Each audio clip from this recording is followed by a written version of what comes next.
നമുക്ക് ആദ്യം redemption of preference shares അതിന്റെ 2 ക്വസ്റ്റ്യൻസ് നോക്കാം. അപ്പൊ നോക്കാം. ഒരു Ananya product limited 1,07% preference shares ഉള്ളത്, അവരത് തിരിച്ചു കൊടുക്കുകയാണ്. അപ്പൊ എങ്ങനെയാ വെച്ചാൽ പുതിയ ഷെയർ ഇഷ്യൂ ചെയ്യേണ്ട 3000 ഇക്വിറ്റി ഷെയർ 10 രൂപ വെച്ചിട്ട്, അത് പ്രീമിയത്തിനാണ് 20%.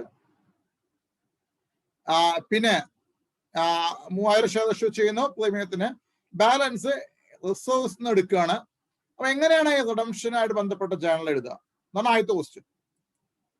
അപ്പൊ നമ്മൾ ഏറ്റവും ആദ്യം ചെയ്യേണ്ട കാര്യം അവിടെ നോക്കുക, ജേണൽ വരയ്ക്കുക, ഡേറ്റ് പർട്ടിക്കുലർ, LF, അതുപോലെ തന്നെ ഡെബിറ്റ് ക്രെഡിറ്റ്. അപ്പൊ ഏറ്റവും ആദ്യം ഇവിടെ ഷെയർ പ്രീമിയത്തിന് ഇഷ്യൂ ചെയ്യണം 20% പ്രീമിയത്തിന്. അപ്പൊ എന്താ ജേണൽ കിട്ടുക? Bank account to equity share capital account to security premium reserve account. Equity share capital 30,000, security premium 6,000, total 36,000. Okay. അപ്പോ ഇത് പോരാ, മൊത്തം 1,00,000 വേണം. ഇവിടെ ഇപ്പൊ 30,000 ഇവിടെ നിന്ന് എടുക്കാൻ പറ്റുള്ളൂ. ബാക്കിയുള്ള കമ്പനിയുടെ റിസർവ്സ് ഉണ്ടെന്ന് കൊടുത്തിട്ടുണ്ട്. അപ്പൊ അതുകൊണ്ട് ബാക്കിയുള്ള പ്രോഫിറ്റ് നിന്നാണ് റിഡംഷൻ ഔട്ട് ഓഫ് പ്രോഫിറ്റ് എന്ന ഹെഡിങ്ങിൽ പെട്ടാണ്. അതുകൊണ്ട് റിഡംഷൻ ഔട്ട് ഓഫ് പ്രോഫിറ്റ് ആകുമ്പോൾ ആ ഈക്വൽ എമൗണ്ട് ക്യാപിറ്റൽ റിഡംഷൻ റിസർവിലേക്ക് മാറ്റണം. ഇവിടെ 70,000 മാറ്റേണ്ടി വരിക. അപ്പോൾ general reserves account to capital redemption reserve account 70,000 അത് എഴുതി. ഇനി 1 lakh ഡ്യൂ ആകുമ്പോൾ എൻട്രി. അപ്പോൾ വരിക 7% redeemable preference share capital account to preference share holders account 1 lakh amount due ആയി കേട്ടോ. ഇനി നമ്മൾ ആ ഡ്യൂ ആയ എമൗണ്ട് കൊടുക്കുകയാണ്.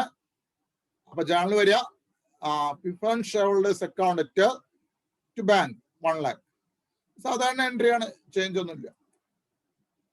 മറ്റു വസ്തു നോക്കുക.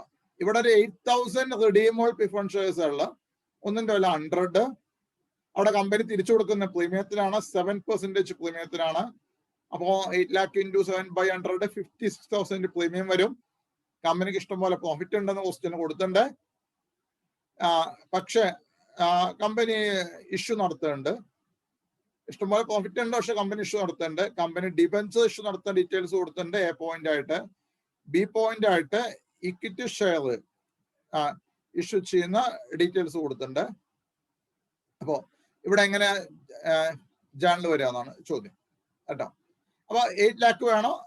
കമ്പനിക്ക് സഫീഷ്യന്റ് പ്രോഫിറ്റ് ഉണ്ട്, പക്ഷെ കമ്പനി ആ ലിക്വിഡ് ഫണ്ട് കൂട്ടാൻ വേണ്ടിയാണ് ഇഷ്യൂ നടത്തുന്നത്. അപ്പൊ രണ്ടും കൂടി ഉപയോഗിക്കാം. ഇഷ്യൂന്റെ ക്യാഷ് ഉപയോഗിക്കേണ്ട, കമ്പനിയുടെ പ്രോഫിറ്റ് ഉപയോഗിക്കേണ്ട. അപ്പൊ നമുക്ക് നോക്കാം ആദ്യം എത്ര രൂപയ്ക്കുള്ള ഇഷ്യൂ വേണ്ടി നോക്കുക. ഇവിടെ ഡീറ്റെയിൽസ് കൊടുത്തിട്ടുണ്ട്. ഡിബെഞ്ചർ ആയിട്ട് ഇഷ്യൂ ചെയ്യേണ്ട, ഇക്വിറ്റി ഷെയർസ് ഇഷ്യൂ ചെയ്യേണ്ട. പക്ഷെ debenture issue redemption of preference shares വേണ്ടി ഉപയോഗിക്കാൻ പാടില്ല, പഠിച്ചാം.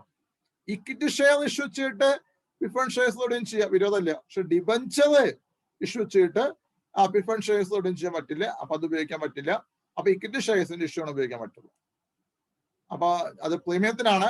അപ്പൊ ജേണൽ കിട്ടുക bank account to equity share capital account to security premium reserve account. Equity share capital 2 lakh, അതിന് 11% 22,000, ടോട്ടല് 2,22,000.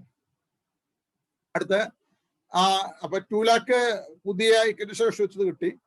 ബാക്കിയുള്ള 6 lakh statement of profit and loss അവിടുന്ന് ക്യാപിറ്റൽ റിഡംഷൻ റിസർവിലേക്ക് മാറ്റണം.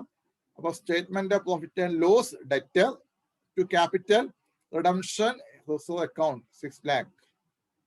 ഇനി റിഡംഷൻ സമയത്ത് പ്രീമിയം വേണം. ഇപ്പൊ നമുക്ക് ഇവിടെ പുതിയ ഇഷ്യൂ ചെയ്യുമ്പോൾ എത്ര കിട്ടി നോക്കാം. ഇവിടെ 22,000 ഉണ്ട്, അത് ഇവിടുന്ന് എടുക്കാം കേട്ടോ. അപ്പൊ 22,000 നമ്മൾ ഇവിടുന്ന് എടുത്തു. 22, ആകെ 56 വേണം. ബാക്കി 34 കമ്പനിയുടെ സ്റ്റേറ്റ്മെന്റ് പ്രോഫിറ്റ് ആൻഡ് ലോസ് എടുക്കുകയാണ്. അപ്പൊ ആ 2 എമൗണ്ടും കൂടി പ്രീമിയം ഓൺ റിഡംഷൻ അക്കൗണ്ടിലേക്ക് മാറ്റണം. അപ്പൊ ജേണൽ വരിക security premium reserve account debtor statement profit and loss debtor to premium on redemption account കാണിച്ചു കഴിഞ്ഞു. അടുത്ത എമൗണ്ട് ഡ്യൂ ആകുമ്പോഴുള്ള ജേണലാണ്.